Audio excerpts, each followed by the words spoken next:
Olá pessoal, o Revista abre esta edição com um assunto preocupante. O número de casos de pessoas infectadas pelo vírus HIV aumentou em Belo Horizonte. A falta de informações sobre os riscos e formas de contaminação estão entre as principais razões apontadas para justificar o crescimento. Eu recebo aqui no estúdio a enfermeira e doutora em saúde pública Vânia de Souza para conversar com a gente sobre o assunto. Vânia, muito obrigado por estar aqui com a gente hoje. Um prazer. Vânia, explica pra gente, por que os casos de novas infecções aumentaram? Será que os jovens estão menos preocupados com a prevenção? Existe na população como um todo, e especialmente entre os jovens, vamos dizer, um relaxamento em relação à infecção pelo HIV. Esse relaxamento ele vem como uma consequência do que você começou abrindo dizendo, né? Assim, reduziram um pouco as campanhas, a gente deixou de ter aquele peso inicial da infecção, que significava 3, 4 meses e morte. As pessoas associavam o HIV/AIDS com a morte, né? E agora não, agora a gente tem uma estrutura melhor para lidar com esses casos. E isso pode conferir uma falsa impressão de que as coisas estão sob controle e que talvez a gente também esteja menos vulnerável à infecção, o que não é verdade. E esse relaxamento pode ter por consequência esse aumento do número de casos. Então, aproveitando que você falou sobre isso, Vânia, explica pra gente como se prevenir, como descobrir também que uma pessoa tem essa doença, quais exames que podem ser feitos. Então, até então a gente tinha os serviços especializados quase que exclusivamente para isso, que é o Centro de Testagem e Aconselhamento, que a gente conhece como CTA. Qualquer pessoa que digitar CTA no site, no Google, vai ver imediatamente uma listagem de CTAs que existem no Brasil. Então, a gente tem esse local de testagem que é gratuito, é tranquilo, a pessoa chega e fala, vim fazer o teste. Ela vai fazer o teste de HIV, de sífilis, de hepatite B e hepatite C num pacote. A menos que ela não queira, ela vai ter que dizer, só quero o teste de HIV, porque já vem o pacote com os 4. É um serviço que funciona 100%. Antigamente, ele era bem centralizado. Então, assim, atendiam pessoas com indicação, que vinham de banco de sangue, coisas assim. Atualmente, não. A população já conhece um pouco mais e os serviços básicos de saúde também indicam.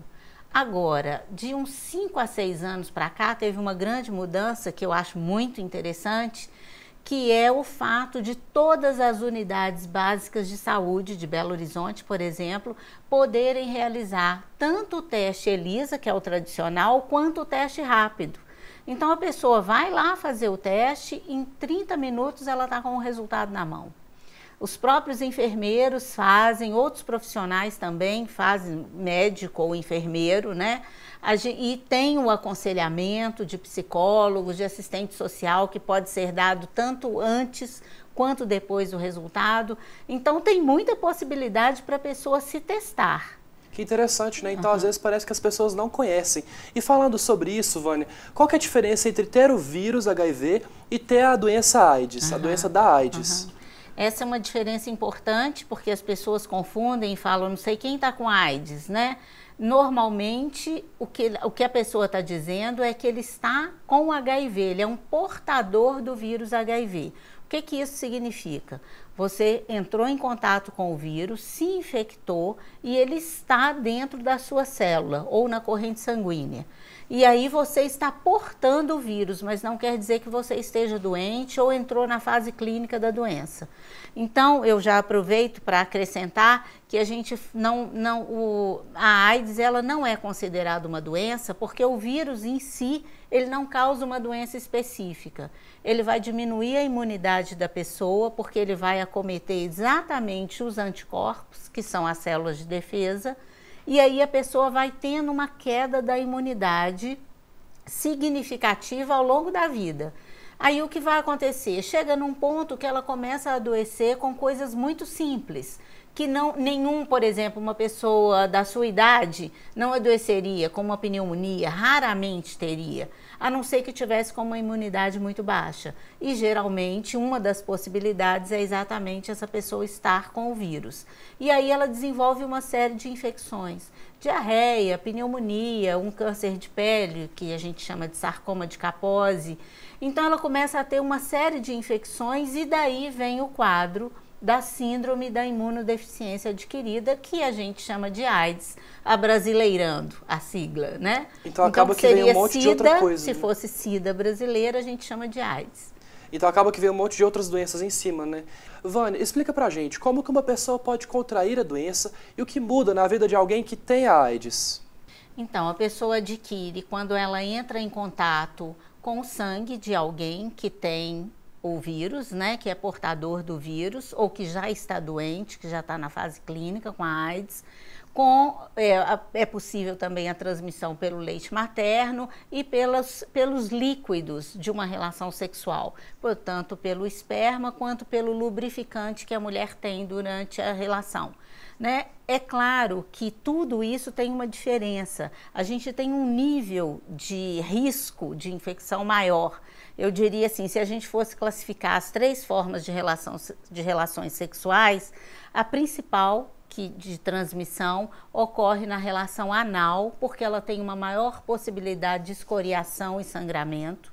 Depois a relação vaginal e, por último, a oral. E a oral a gente ainda subdivide. Se foi oral com ejaculação ou sem ejaculação e se chegou a ingerir ou não o sêmen, a engolir ou não o sêmen. Isso interfere? Então, interfere. Tudo isso interfere na quantidade de vírus que você pode ter adquirido. Porque o fato de você adquirir um vírus não quer dizer que você já está doente, porque seu organismo ainda pode combater. Mas uma carga viral grande que você adquire, dificilmente essa pessoa não será infectada. Então ela acaba se infectando e posteriormente adoecendo. Entendi. Mas ainda existe uma chance do seu organismo se defender. Então, quanto maior a via de contaminação, como é a relação anal, maior a possibilidade de transmissão. Então cabe aí a conscientização, né, e o alerta, para as pessoas sempre tomarem cuidado nas relações sexuais também, né, Vânia? Muitíssimo obrigado pela sua participação aqui com a gente no Revista, viu? Ok. O cenário cultural de Belo Horizonte passa por um momento conturbado. Mantido pela Lei de Incentivo à Cultura, o Balé Jovem do Palácio das Artes é um dos projetos afetados pela crise financeira do estado de Minas Gerais. Os bailarinos defendem a continuação das atividades, mas reclamam da dificuldade em dialogar com o governo. Há 8 anos, o Balé Jovem Palácio das Artes é um projeto de profissionalização de bailarinos dentro do Centro de Formação Artística da Fundação Clóvis Salgado.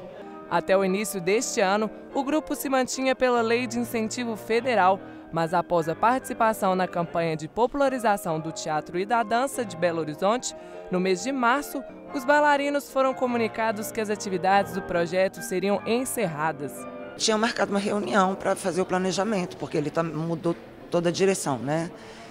E aí ele me chamou até o presidente, que também entrou esse ano, né? Ele entrou em janeiro. E aí o presidente me comunicou que tinha acabado o Balé Jovem. Aí eu tentei conversar com ele, dizendo que eu entendia que, como é um projeto de lei federal, eu sabia que esse ano tudo estava muito complicado, que a gente nunca foi fácil, sempre foi muito difícil porque é por captação. Ele falou que foi falta de verba e que eu teria que avisar no dia seguinte que eles não poderiam mais estar aqui dentro. Então realmente foi uma enorme surpresa. De acordo com o diretor de marketing e eventos da Fundação Clóvis Salgado, um dos problemas enfrentados é a dependência da Lei de Incentivo à Cultura para se manter o projeto. É um grande problema nos projetos de lei de incentivo, né? O projeto não serve para manter a casa, a manutenção da casa. Ele não pode ser visto dessa maneira. Ele tem que ser visto com pontos essenciais, em que ele tem um início, um meio e um fim. Então, se a gente trabalha com a formação do bailarino, entendendo que isso é um dever dessa instituição, o que a gente tem que fazer é promover uma institucionalização dessa ação.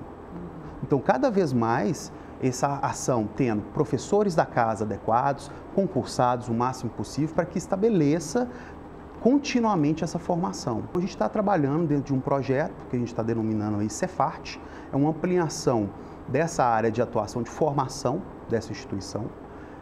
E a gente vai institucionalizar esse momento em que os alunos que saiam dessa formação básica possa passar por uma experiência profissional, né, juntando isso à companhia de dança.